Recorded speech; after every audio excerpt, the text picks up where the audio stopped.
భోగి పిడకల దండ కొనుక్కున్నానండి. నేను భోగి పిడకల కోసమే వాడను. ఇట్లాగా చూసారా, ఇది ఎర్రజామండి. నేను గింజలు వేస్తే వచ్చింది. చూసారా ఎంత హెల్దీగా ఉందో. ఇది కూడా అట్లాగే దానికి అదే పుట్టిందిలేండి, ఏం చేయలేక వదిలేసాను. అందుకే ఇట్లా హెల్దీగా ఉన్న వాటికి ఇట్లా వేసేసి ఇలా మట్టి కట్టేస్తాను.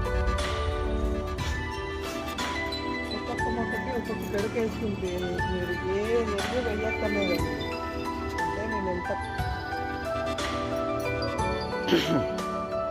ఇదిగోండి, పువ్వు కూడా వేసింది. నేను చక్క ఏమీ లేదు, కేవలం గెత్తం ఒకటే వేసాను.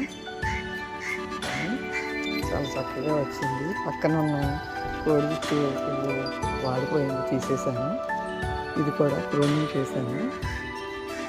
కొంచెం ఏమీ లేదు, ఓన్లీ పిడకలే వేసాను, భోగి పిడకలే వేసాను. చిన్న చెట్టు దాన్ని చూసారా, రెడీ అయ్యింది మాకు పళ్ళు ఇవ్వడానికి.